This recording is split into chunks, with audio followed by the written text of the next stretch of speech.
un acontecimiento hoy de enorme relevancia para México, para la vida política, para la vida pública, para la vida democrática. Hoy llega a su fin un periodo en el Instituto Nacional Electoral, un periodo largo, digamos, podríamos decir que desde que el Instituto Federal Electoral se volvió constitucionalmente autónomo con la reforma de 1996, llega a su fin esta etapa al día de hoy, ya con el nombre de Instituto Nacional Electoral. ¿Por qué razón? Bueno, porque hay otros equilibrios, porque hay por primera vez en la historia una consejera presidenta que es mujer, pero hay una consejera presidenta que introduce con su sola presencia y con 4 nuevos consejeros electorales un nuevo equilibrio en el órgano electoral que organiza las elecciones federales, pero también las elecciones en los estados. Hay, Alejandro, con la toma de protesta de la consejera electoral Tadei, una nueva etapa a un año de la elección federal de 2024. Y a meses, Álvaro, de que realmente empiece el proceso electoral del 2024. O sea, es un cambio significativo porque se trata quizá del mayor cambio desde que el instituto es instituto como tal, ya sea Instituto Federal Electoral o Instituto Nacional Electoral. Es un cambio muy importante porque básicamente esta institución ha estado en manos de un mismo grupo político. O sea, un grupo político que viene, pues bueno, que empezó con la organización de elecciones más independientes a partir de Carlos Salinas de Gortari de 1990. 90, en el 90, que es el origen. Cuando se crea el Instituto Federal Electoral. Antes de eso, ¿qué había? Bueno, había una comisión electoral, una comisión federal electoral, que fue la que dirigió Manuel Bartlett Díaz cuando el fraude electoral de 1988, y antes de eso había una especie como de junta electoral que tenía un nivel todavía más bajo que la comisión. O sea, era una junta electoral que viene, pues básicamente de don Porfirio en nuestros días. Sí, bueno, perdón, de don Porfirio hasta la comisión electoral. Sí, hay que recordar efectivamente lo que existía, para no ir más lejos, en el sexenio de Miguel de la Madrid. El órgano electoral, el que organizaba las elecciones, dependía directamente del gobierno a través de la Secretaría de Gobernación. Bueno, la elección fraudulenta de 1988 fue organizada por Manuel Bartlett Díaz como presidente de la Comisión Federal Electoral. Se te está viendo la panza. Ay, pues es que estoy prendiendo ¿cómo se llama? El aire, porque está muy... Que no me vea nadie, que no me vea. No, estaba tirando ahí. Lo primero que se te vio fue la panza. Pues, oye... Es que tenía que prender el ventiladorcito porque sí está muy... Sí, está haciendo calor. Ahí está. No me quejo. Bueno, tú dices que me quejo de todo. Me interrumpiste, iba bien bonito yo. No, ibas bien, adelante. A ver, te vuelvo a dar vuelo. Mira, aquí tengo las fechas porque es importante. Efectivamente, la Constitución de 1917 plantea las juntas electorales. Usted recordará que el constituyente del 17 es producto de la primera etapa de la Revolución de 1910. Llega un grupo de revolucionarios, los ganadores, los vencedores, pero también, Álvaro, llega a ese mismo constituyente grupos de derecha que se mantienen en el gobierno. Por eso es muy bonito Las Moscas. Por eso es muy bonito ese... Mariano Azuela. De Mariano Azuela. Una novela de Mariano Azuela. Porque cuenta cómo es que cada vez que... Las moscas le llama porque tú le haces así al pastel y si hay moscas, pues sí se van, pero regresan. Entonces había una revuelta en el país y entonces pues los funcionarios públicos seguían operando. seguían operando para que funcionaran los bancos, para que funcionaran las instituciones, para que, aun cuando había una revuelta, no era un tema de que se soltaban ya, pues había telégrafo, había esto, había aquello. Entonces llegan al 17, pues sí, representados dos grandes grupos. Ahí nacen las primeras, la Junta Empadronadora se llamaba, fíjate, y las juntas computadoras locales y los colegios electorales. Bueno, organizaba las federales, la de senadores, la de diputados, pero también se quedaban a cargo de las elecciones locales. Luego viene un periodo 1946-1973, nace la Comisión Federal de Vigilancia Electoral. Y luego se da lo de la Comisión Federal Electoral, Álvaro, que es justamente lo que tú vas a decir, que hace su última gran crisis, es cuando realmente es sometida por primera vez a una verdadera competencia. No por primera vez porque ya había pasado por otros procesos previos, pero cuando se da una competencia en tiempos modernos, brutal, entre una fuerza de izquierda y el gobierno, básicamente, y sus fuerzas paleras, que es cuando se da el fraude de 1988. Luego viene la reforma. Es muy importante esta trayectoria de la organización electoral en nuestro país, porque también hay que hacer énfasis en que competencia electoral en México no la hubo, por lo menos no lo hubo con tanta énfasis antes de 1988. La elección de 1982 se da como resultado de la reforma política de 1977 que legaliza al Partido Comunista, que permite que otras fuerzas políticas aparezcan y que se genere una mayor pluralidad en términos de la participación política a través de los partidos políticos. No olvidemos tampoco que en 1976 solamente hubo un candidato a la presidencia de la República. Se llamó José López Portillo. Ganó el 100% de los votos. El PAN, que vivía una crisis muy profunda, no postuló candidato presidencial. El Partido Comunista estaba proscrito. Sí tuvo candidato el Partido Comunista, pero un candidato ilegal. El candidato fue Valentín Campa, líder ferrocarrilero, junto con Valentín Vallejo,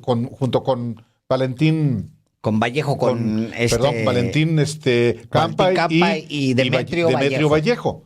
Y estaba en curso la formación de nuevas fuerzas políticas, entre ellos el Partido Mexicano de los Trabajadores, que no obtuvo, fíjense, su registro, un partido liderado por Eberto Castillo, y cuyos promotores fueron en algún momento Octavio Paz, Alejandro. Sí, claro. El cartonista Naranjo, Ríos. Sí, claro. Bueno, llegamos al 82 y fueron las últimas elecciones no competidas en México, porque en el 88, cuando el órgano electoral era la Comisión Federal Electoral, se cayó el sistema. Y ese señor, que hoy despacha como director general de la Comisión Federal de Electricidad, era el responsable. Él dice que el fraude lo hizo Carlos Salinas, y sin duda lo hizo Carlos Salinas, pero él era el responsable del órgano electoral. Y después, en el 91, cuando se estrena el Instituto Federal Electoral, arrasa el PRI. Y comienza, y había para entonces acuerdos con el PAN. Pero en el 94, a pesar de la inequidad, hubo competencia electoral, aunque Zedillo haya ganado con más del 50% de los votos. En el 2000, primera alternancia en la presidencia. 2006, fraude electoral con el ya INE, un INE absolutamente capturado por las élites, los intereses partidarios y empresariales. Y bueno, hasta llegar al 2018, cuando No es cierto que al INE se le deba que gane López Obrador, no, hombre, sino a más de 30 millones de mexicanos que votaron por esa opción. Y sí, hoy comienza sin duda, sin ninguna duda, una etapa diferente. Y ojalá que los consejeros que llegan y los consejeros que se quedan honren lo que protestaron defender, honrar, que son la Constitución y las leyes. Tiene la nueva titular del INE, Guadalupe Tadei, tiene una carrera hecha en instituciones electorales, sobre todo allá en Sonora, en el Instituto Estatal Electoral. Sí. Es decir, es alguien que viene pues de una institución electoral. Aunque también trabajó en el entonces IFE, Alejandro. Correcto, también. Correcto.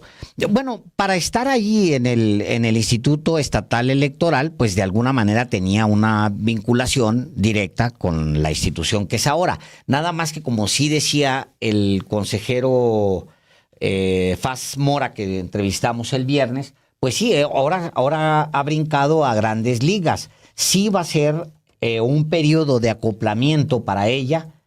Va a ser un periodo de entrar a un instituto que organiza elecciones masivas, y además va a entrar en un proceso. Ella entra en un momento en el que se va a empezar a organizar la mayor elección de la historia de México, la mayor, que es la de 2024. Entonces, esa parte, digamos, la parte operativa, le va a implicar a la nueva presidenta, a la consejera presidenta, que además de ser mujer, y esa es la otra parte de su llegada, va a enfrentar un INE que fue cuestionado por la mitad al menos de las fuerzas políticas, que no es menor. La mitad de las fuerzas políticas en este país cuestionaron el desempeño de Lorenzo Córdoba como consejero presidente del INE, y el INE estaba en una presión muy fuerte porque la mitad estaba en contra del desempeño de este personaje, que había decidido por algún momento, en algún momento tomó la determinación de enfrentar a una de las dos fracciones en disputa del poder, y eso lo llevó necesariamente a una confrontación directa para empezar, con el presidente de México, directamente con el presidente de México, lo cual también necesariamente le hizo daño a la institución. O sea, la institución que nosotros vemos hoy, el INE, pues tiene hasta hoy un nuevo sesgo, digamos, una nueva oportunidad, la oportunidad de volverse otra vez al centro. Y yo creo que eso va a pasar, Álvaro, que es la parte política, por revisar muchas cosas. Va a tener que revisarse la estructura. Ella misma lo advertía el día de hoy, de eso le vamos a hablar un poco más adelante, sobre el tema de la exigencia popular de que sean elecciones más baratas. Eso es por un lado. Pero por el otro lado va a pasar hasta por revisar las campañas del instituto, las campañas que difunde el órgano de comunicación social del instituto. Campañas institucionales del INE. Las campañas institucionales que se convirtieron básicamente en la voz de Claudio X González. En propaganda de oposición. Es propaganda de oposición. Ustedes escuchen en la radio, en la televisión, escuchen ustedes la propaganda del INE, y es propaganda de Claudio X González. Mi voto no se toca. Bueno, el INE no se toca, es una campaña impulsada por Claudio X González y por sus seguidores, y por el PRI, PAN y PRD, que desembocó en dos movilizaciones grandes, una hacia el Monumento a la Revolución y la otra hacia el Zócalo de la Ciudad de México. Y ahora, hoy mismo, por lo menos hasta las últimas horas, el INE sigue publicando anuncios que apelan a una de las dos partes. Por eso el enojo, Álvaro, de una de las dos partes. Por eso es que Morena y sus aliados y el oficialismo estaban hartos del uso faccioso de la institución. El uso faccioso y además deliberado. Las mismas tipografías que utilizaron Lorenzo Córdoba y Ciro Murayama para su libro están en la publicidad que utilizó Claudio X González y sus aliados para convocar a las marchas. La misma tipografía, casi igual, que utiliza y los mismos colores que utiliza el INE para sus campañas institucionales. Los mismos eslogans. El INE no se toca, dijeron en una primera movilización. El libro de Lorenzo Córdoba y Ciro Murayama se llama La democracia no se toca. La siguiente movilización se llamó Mi voto no se toca. Y cuando tú escuchas los anuncios del INE, no sé si todavía al día de hoy se siguen transmitiendo, es muy probable que sí, hoy no pude escuchar la radio, pero Álvaro, o sea, son anuncios que apelan a los eslogans de la oposición. Y yo creo que deberían empezar por bajar todas las campañas que subió la Dirección de Comunicación Social del INE y reemplazarlo por algo neutral.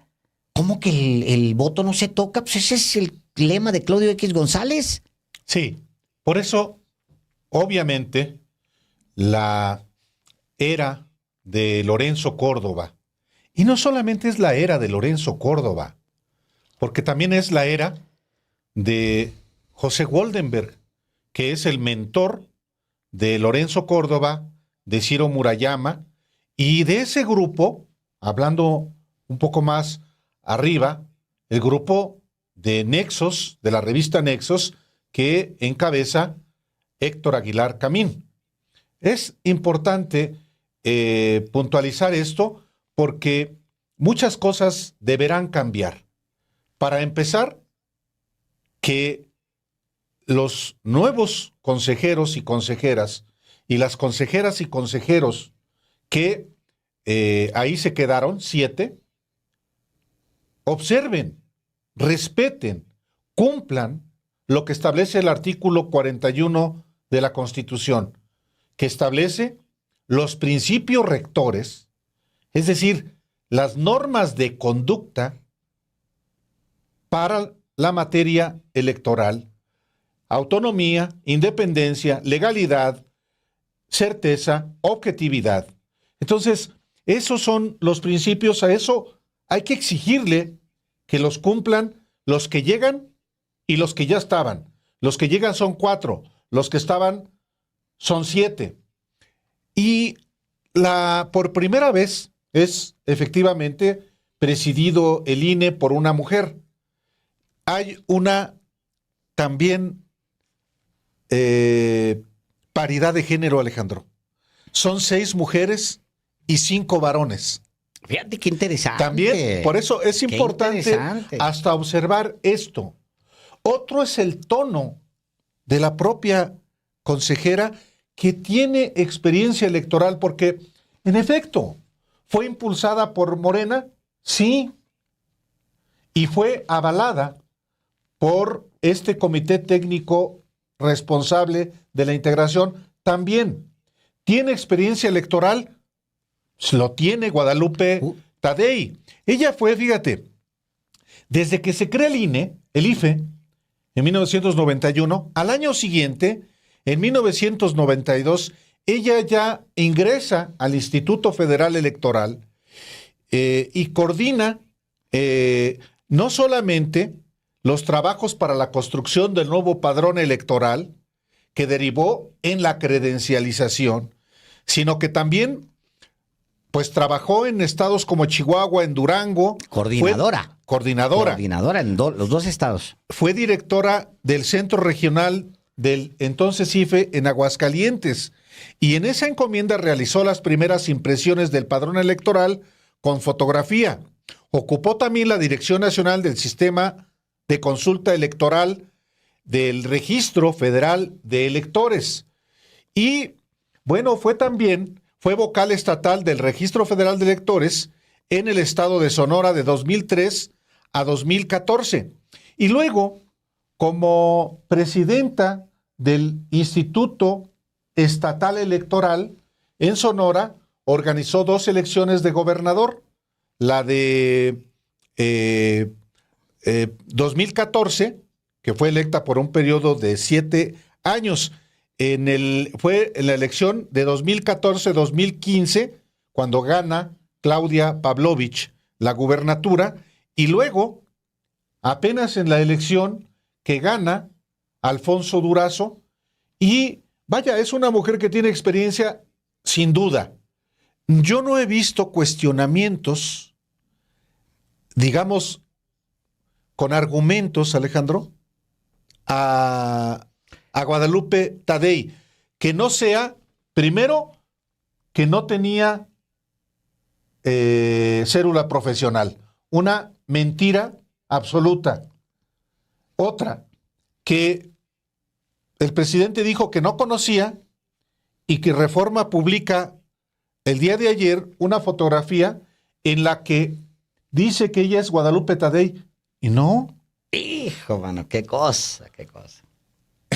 Yo te había dicho en algún momento que había cancelado mi suscripción a Reforma. La cancelé y resulta que me la renovaron indebidamente. Hoy ya la cancelé definitivamente. Fíjate, bueno, está eso. Y luego también la necesidad de vincularla con la 4T. O sea, vincularla con gobierno, vincularla con esto por sus familiares. Se olvida, fíjate, nadie dijo absolutamente nada que el papá de Lorenzo Córdoba pues era un hombre de izquierda, reconocido abiertamente, había estado en el PSUM. ¿En el PRD? O sea, formó el PSUM, fue parte del equipo que formó el PSUM. Antes, Álvaro, o sea, a los 18 años empieza su actividad política en la izquierda, en el Partido Comunista. A los 18 años, Arnaldo, el papá de Lorenzo Córdoba, forma parte del Partido Comunista, forma parte del PSUM, forma parte del PMS. Del PMS. Y luego el PRD. Para terminar, ayuda al Andrés Manuel López Obrador, el papá de Lorenzo Córdoba, ayuda a Andrés Manuel López Obrador junto con ese grupo fundacional a crear Morena. Y muere Álvaro, hace muy pocos años, hace unos 2, 3 años, muere siendo miembro de Morena. El papá de Lorenzo Córdoba. ¿Alguien dijo en algún momento que eso impedía a Lorenzo Córdoba? Pues no, porque como Lorenzo Córdoba estaba muy acomodado al régimen, había llegado por el PRI, le sonreía al establishment, dicho con todas sus letras, al establishment, o sea, a los poderes de facto, era parte de los poderes de facto, pues obviamente que esas credenciales del padre no estorbaban en lo absoluto.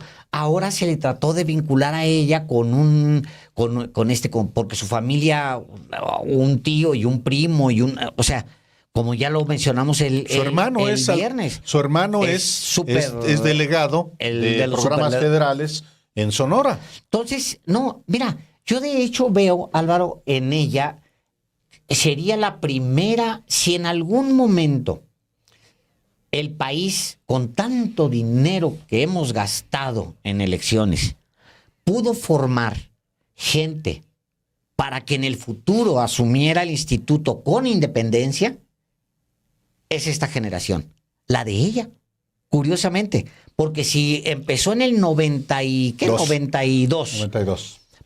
O sea, Álvaro, lleva 20 y tantos años. ¿Cuántos años? 92, 2002. No, 40 años. O sea, realmente... No, 30 años. 30 años. O sea, realmente ella se hizo una funcionaria, una experta en elecciones.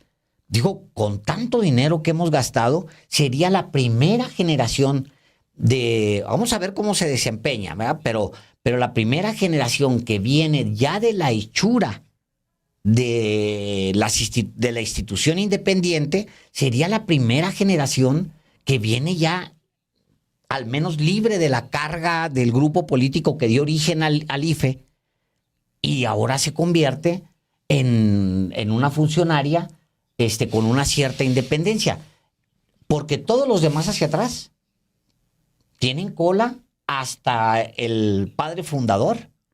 Bueno. Todos. Bueno.